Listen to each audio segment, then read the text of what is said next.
জিয়াউর রহমান সেরকম একদম ভণ্ড মুখোশধারী মুক্তিযোদ্ধা। এই মানুষগুলোকে কি এটা আমাদের জানতে হবে। এদের ব্যাকগ্রাউন্ড জানলেই এদের উত্তরসূরিদের কর্মকাণ্ডের আসল চেহারা উন্মোচিত হবে, যা এখন উন্মোচিত হয়েছে। সেতু ভবন সম্পূর্ণরূপে জ্বালিয়ে দেওয়া হয়েছে। আমাদের ইতিহাস, ঐতিহ্য, সংস্কৃতির ধারক যে বিটিভি, সেই বিটিভিকে ভস্মীভূত করা হয়েছে।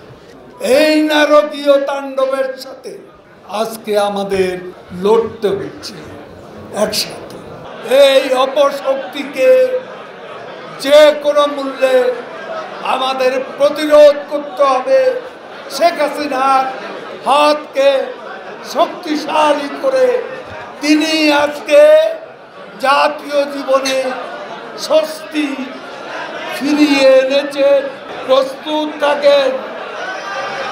আমাদের মাতৃভূমির মর্যাদা, আমাদের স্বাধীনতা, সার্বভৌমত্বের মর্যাদা আমরা রক্ষা করব ইনশাল্লাহ।